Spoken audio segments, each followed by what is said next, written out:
really is a pleasure to be back here. And I have to tell you, the speakers this afternoon have just been outstanding.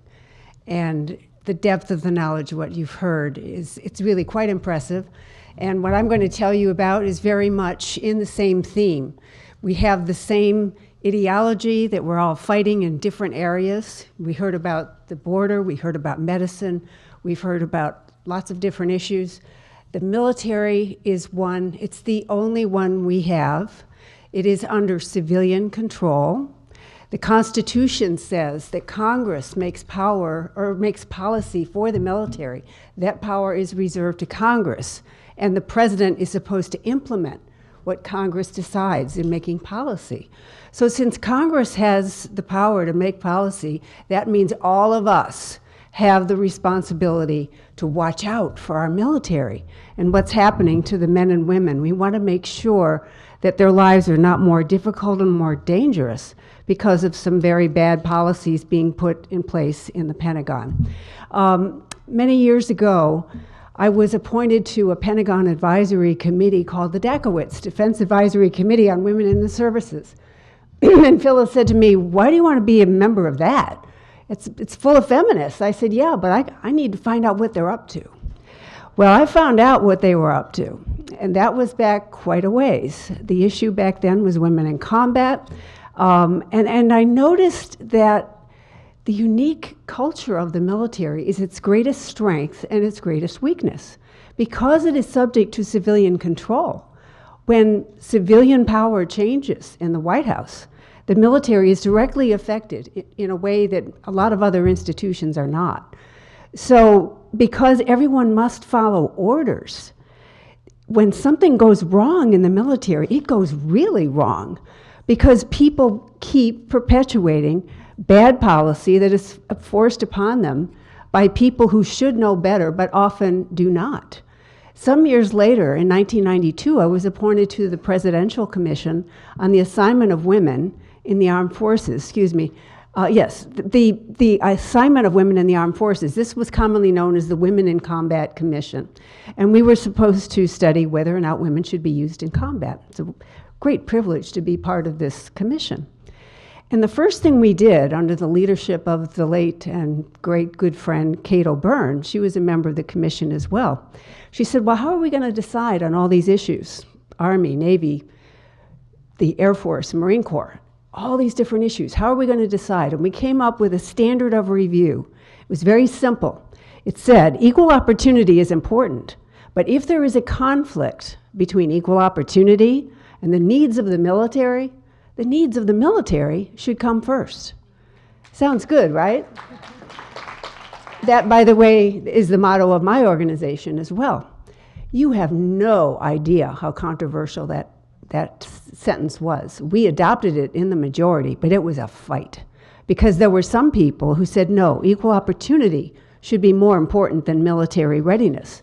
Fast forward to 2011, this is the year after Congress repealed the law regarding gays in the military. Another presidential commission came along. It was called the Military Leadership Diversity Commission. They took the values that my commission established, EO is secondary to military readiness, and they said no.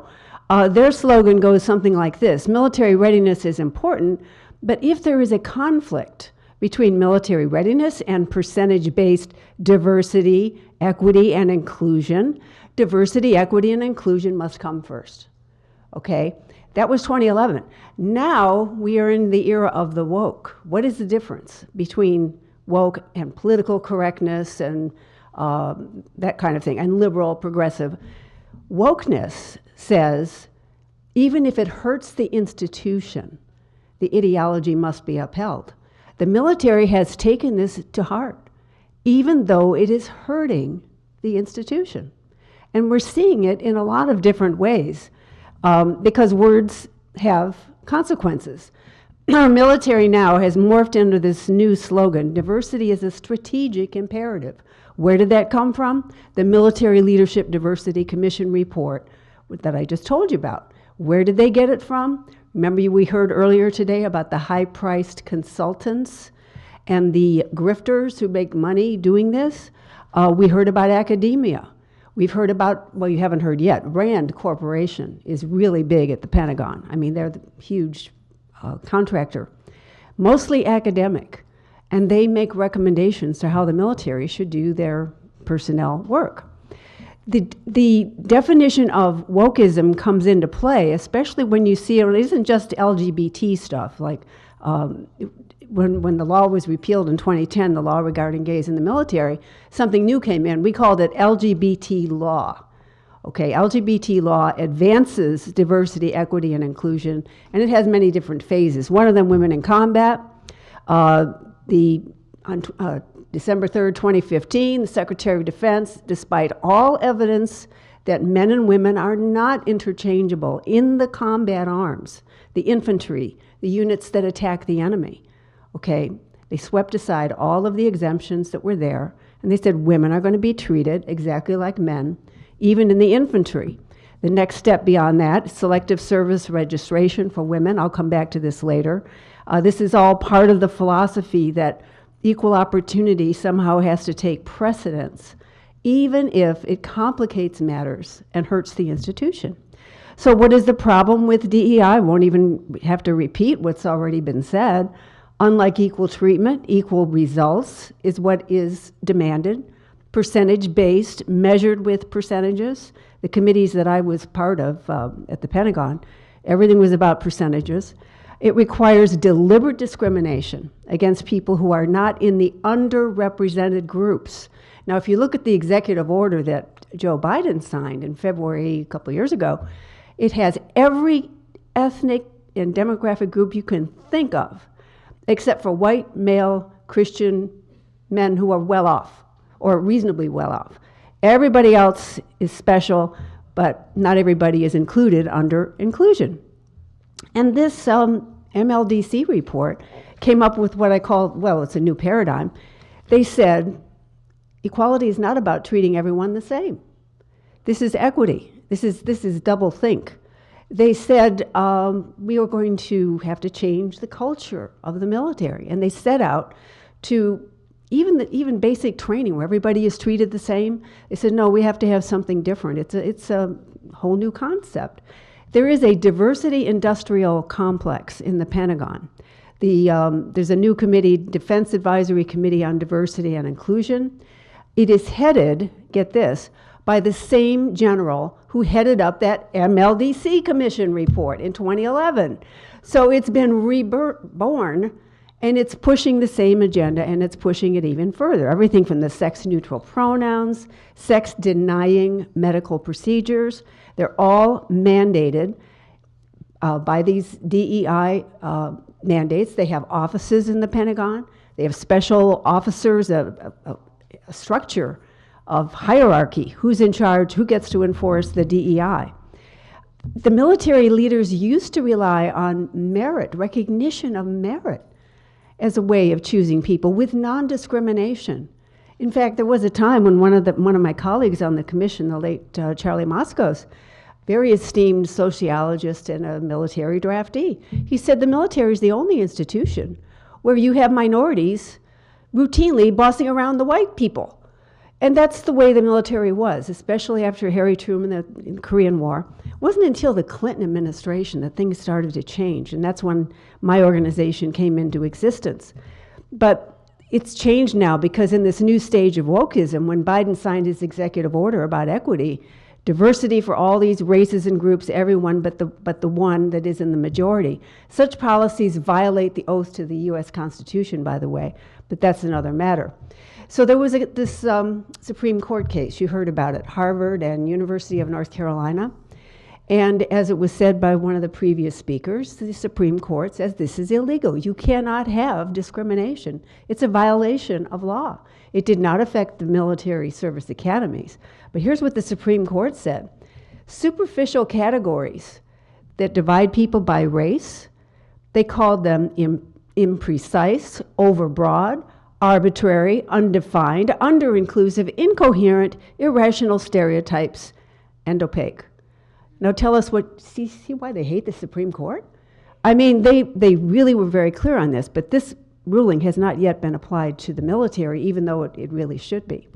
How do they make these mandates work? Well, you've got critical race theory being taught at the service academies and in the Department of Defense education schools. This little booklet here, this is written by a woman named Calissa Wing. Until recently, she was the head of DEI in the Department of Defense education system. This is the largest school system in the world, okay? This is pure woke ideology. It's entry-level ideology. How many of you seen the new movie, Matt Walsh, Am I Racist? If you haven't seen it, you gotta see it. This book epitomizes, and that movie tells you and shows you just what a grift this is, what a scam it is, what a racket it is. And the Pentagon is thoroughly embraced it. They're really into this. Now, Calissa Wing was, when all the controversy started, she was not fired. She was moved to another location. They set up another committee. And her works are still being taught in the Department of Defense schools. Now, think how ridiculous this is. Here you have, remember what Ibram Kendi says, denial of racism proves racism. People are divided into oppressors or oppressed. It's toxic, it's divisive. Division instead of unity, cohesion. Are people supposed to talk about how one is the oppressor and the other is oppressed, and then they're going to go out and fight together and be a cohesive team? Of course not.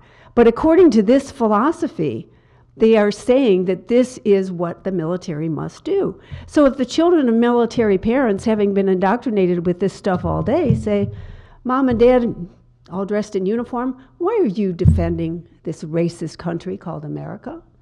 Can you imagine how divisive that is? And we have recruiting problems right now as it is. The children of military families, if they're going to be turned against the institution, what does that do for recruiting in the future? The problem is, we know that politicians do make a difference. Elections have consequences. Back in 2010, when the law regarding gays in the military was repealed, promises were made, and I saw what was happening when it was happening, that none of this would lead to transgenders in the military. Well, of course, that was a lie. And we told them, the members of Congress, that it was wrong, that it would lead directly to that. And it did. Didn't take long. In 2015, under Barack Obama, they added the words sexual orientation to the categories of things that you cannot discriminate against, okay?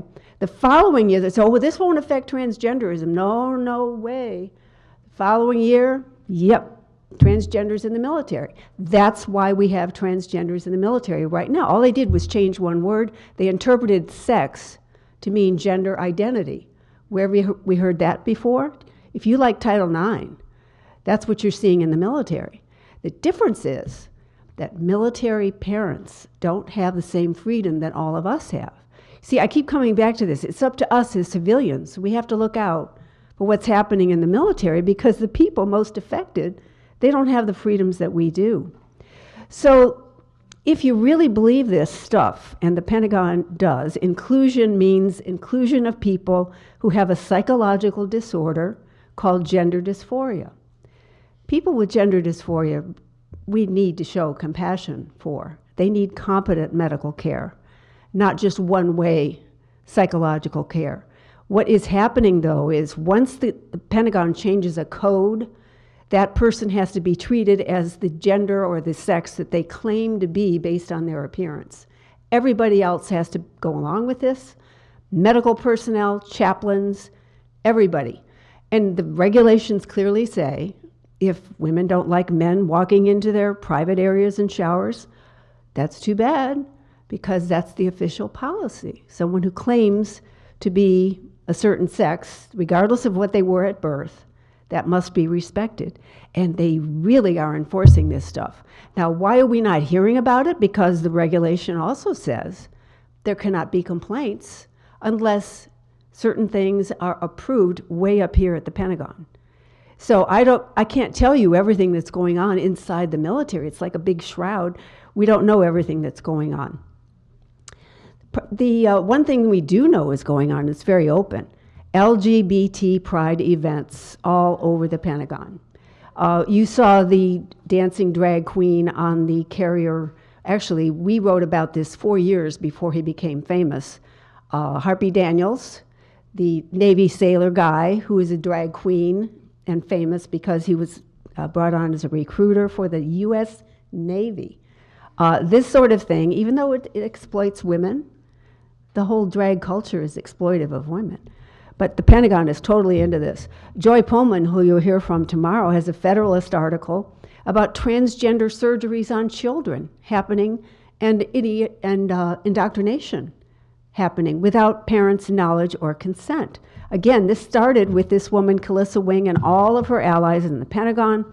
And these kinds of things are not going to go away unless Congress tells them to stop it. And I'm going to tell you about what Congress can do to stop it. The mandates of these DEI, there's been a number of studies that corporations have found they don't work. You just heard a few minutes ago about studies of medical. Does it matter whether someone is of the same race of a patient? Dr. Goldberg talked about that.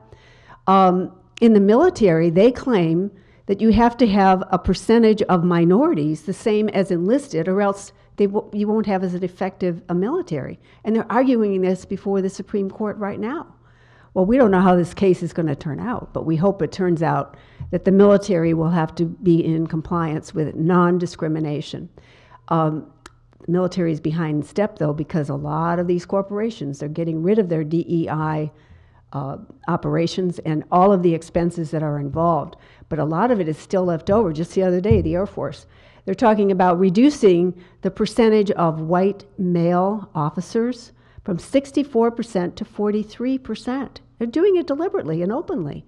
Turns out, a study was done, why do we have a recruiting crisis? Turns out, the pressures to bring in minorities, those numbers have crept up. That's good. But guess what happened? White male, down. The numbers plummeted. 10,000 soldiers in the Army missing in the fiscal year last year because of DEI. See what I mean? When you have an ideology that hurts the institution, that's the definition of woke. And by the way, it applies to things like climate change also. Why would you say we're going to have electric tanks or electric jeeps or anything like that? Well, because we're going to save the planet. Well, that's ridiculous. If it hurts the institution, who cares? These people, they really are serious about this. Meritocracy, non-discrimination, and the needs of the military must be restored as paramount. Every American has a role to play in this. Now, there's several things. What can you do about this? There is every year something called the National Defense Authorization Act, NDAA. It's one of the most common acronyms in Washington. Everybody knows what the defense bill is. This is the authorization bill, not the one for money, the appropriations. It's coming up this year. There's a couple of bad things in the I'll just tell you about one, really, in this year's bill. One of them you already know about. Draft Our Daughters, okay? Draft Our Daughters comes back every couple of years. We fought this battle. This is where I got started in this whole issue. I didn't want my daughters drafted, for heaven's sakes. Here it is again. Couple of twists. Started on the House side. They said automatic registration for selective service for men.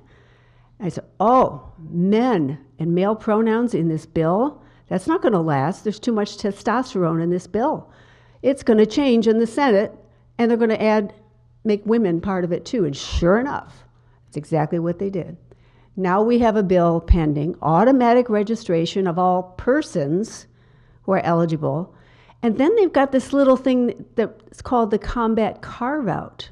It says, well, we're going to call up selective service registration, but women won't have to go into combat MOSs. What? How are you going to do that? Well, it's ridiculous. It means nothing because the Army doesn't even know how to define what a woman is. They don't know how to define what combat is anymore because there are no distinctions. And they don't know what combat training is either. They have tried to train women and men the same, exactly the same, gender neutral. Guess what? Didn't work. The first rating was 83% of the women failed. in infantry training, or preparation for infantry training, something called the Army Combat Fitness Test. So they adjusted it and they, made it a little less strenuous, and that didn't work. And then they did it again and they tweaked it a little bit more. Over 3 or 4 years, guess what? Now they've given up and they've said, well, we got to treat men and women differently, even though on the infantry battle, there's no differences. So this don't let anybody tell you, well, don't worry, women won't be used in combat. So what is really going on here? If we're going to have a change in the definition of selective service, if the government can register everybody for something other than a compelling reason like combat, where in the Constitution does it say the government can do that? There's nothing in the Constitution. It did uphold selective service, yes, for military service to defend the country, yes. But since when? This is a step, an incremental step toward national service. Okay, now this is an issue that it's been in the background for some time, but look out, because if the government can commandeer the lives of young people for a reason other than combat, well then, Secretary of Defense says climate change is an existential threat. Let's round up all these young people, let's sign them up, let's send them out so they can make sure that people aren't using those lawnmowers, those gas lawnmowers, and those gas stoves. We're going to save the planet, right? Why not? If it's an incremental step and people get used to the idea of kids having to register with the government for service of the government's choice, do you think working in a pro-life center is going to be part of that? Of course not. You know what it smacks of? Have you heard of the Chinese social credit system? That's what it sounds like. That's what it sounds like to me. So Draft Our Daughters has got to be defeated. Everybody in this room, when you get home, you need to get in touch with your legislator and say, don't even think about it. That bill has got to be defeated. It's got to be taken out of that defense bill. I'm very worried about it because 3 Republicans voted for it in the Senate committee. One of them, I hate to say, Senator Tuberville, and Mark Wayne Mullen and Dan Sullivan of Alaska. They voted for it. I don't know why. I've tried to find out. The reason I mention, and Senator Tuberville is a good guy, and I don't want to be mad at anybody, but people make mistakes. And they make mistakes when they don't get pressure from people like you. So you need to tell them, don't vote for anything to do with selective service. It would be better not to have any selective service at all than to go down that road. Now I'll just tell you quickly, some good things are in the bill too. There's a measure to end transgender surgeries for adults and children in the Department of Defense. That's pretty good. And that one was passed by both the House and the Senate. So I think the chances of that are pretty good. There's one to close DEI offices and to end critical race theory instructions. That's good, both House and Senate. There's also on the House one to end discrimination at the military service academies. That is a good measure. If anybody really would like, if you'd like more detail on the good, the bad, and the ugly in this bill, I brought with me a limited number of copies of something that I gave to staffers on my last trip to Washington. It's not on my website, but it's like a to-do list. The first section is do no harm. These are the bad bills. The second one is get these passed. And the third one is you got to pick up some new ones for next year because there were some other good ideas that did not make it this time through, like one that says you cannot define sex to mean gender identity. Congress should codify Congress could codify certain transgender policies according to another amendment that's pending that I don't think I have time to explain at the moment unless there is time, and I will. But I'll just leave you with this. The military is a very, very special institution. I mean, when you think about it, people are willing to put their lives on the line. And the women in the military, they're courageous, and the men and the people who lead it, they are courageous people, and we need to support them. But one special way to support them is to make sure that policies made by people in Congress who should know better don't make their lives more difficult or more dangerous. We've also done a comparison of the platforms Republican and Democrat, the Trump agenda versus Kamala Harris. I mean, you can't believe how wide these things are. We really do have to make sure that we elect the best leaders who will see that our military is run to defend this country. It's the only military we have. If you don't like your school system, you can go to another school system. If you don't like a city, you can move to another city. But we all depend on our military. We depend all the institutions like the CIA, the medical establishment, the border people who guard our border. We need all these people. But it's up to us to make sure that they don't have to live and work and put their lives on the line under very bad policy. And one more thing before I forget. The Eagle Forum newsletter has my most recent article about Draft Our Daughters. So they're over there on the table and on the tables. So take that home.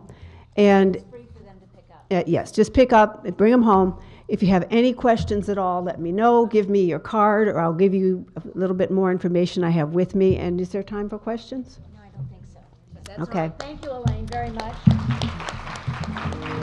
much.